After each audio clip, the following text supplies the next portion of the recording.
सुंदर, अप्रतिम, मनमोहक सौभाग्य अलंकार मंगळसूत्र महोत्सव 100% जीएसटी फ्री.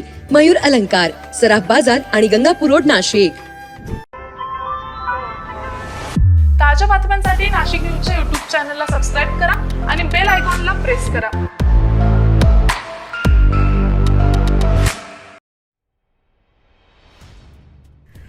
मुंबई-आग्रा महामार्गावरून अडगावकडून द्वारकेकडे जाणारा संशयास्पद कंटेनर जुना अडगाव नाका येथे गुन्हे शाखा युनिट 1 च्या पथकानं रोखला.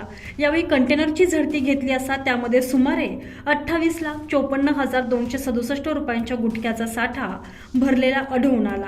पोलिसांनी या साठ्यासह कंटेनर जप्त करत चालक संशयित आरोपी विजय तानाजी तुपे याला ताब्यात घेतलेला आहे. मागील काही दिवसांपासून शहरामधून प्रतिबंधित तंबाखू आणि तंबाखूजन्य पदार्थांची अवैध वाहतूक चोरट्या पद्धतीनं होत असल्याची तक्रार पोलीस आयुक्तालयाच्या गुन्हे शाखेला प्राप्त झालेली होती. त्यानुसार पोलीस आयुक्त संदीप कर्णिक यांनी गुन्हे शाखेला तपास करण्याचे आदेश दिले. हवालदार संदीप भांड, विशाल देवरे यांना मिळालेल्या गोपनीय माहितीच्या आधारे पोलीस उपनिरीक्षक चेतन श्रीवंत, प्रवीण वाघमारे, प्रशांत मरकड, प्रदीप म्हस्ते, विशाल काठे आदींचे पथक तयार करून वरिष्ठ पोलीस निरीक्षक मधुकर कड यांनी सापळा रचण्याचे आदेश दिले. यावेळी पथकानं जुना अडगाव नाका ठाकरे स्टेडियम जवळ समांतर रस्त्यावर सापळा रचला. तेथून संशयास्पद कंटेनर मार्गस्थ होत असताना पथकानं कंटेनर थांबवला. चालक तुपे याच्याकडे चौकशी केली असता यानंतर कंटेनरची झडती घेण्यात आली.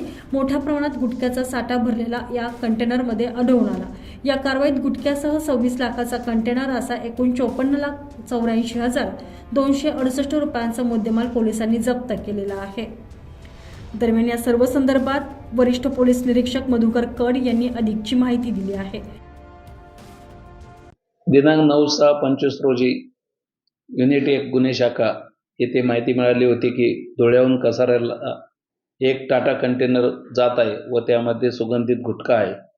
तो अवैधरित्या वाहतूक करत आहे. यावरून आमच्या टीमने मीनाताई ठाकरे स्टेडियमवर सापळा रचून रेड केली असता तेथे एकूण 28,54,267 रुपयाचा गुटखा व 26 लाखाची टाटा कंटेनर गाडी असा एकूण 54,84,267 रुपयाचा जप्त करण्यात आलेला आहे.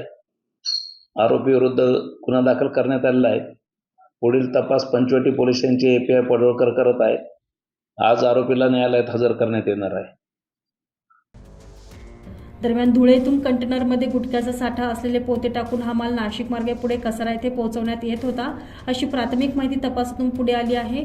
हा माल धुळ्यातून कोणाकडून घेतला आणि कसाऱ्यामध्ये कोणाला दिला जाणार होता हे अद्याप स्पष्ट झालेले नसून पोलीस याचा तपास करत आहे.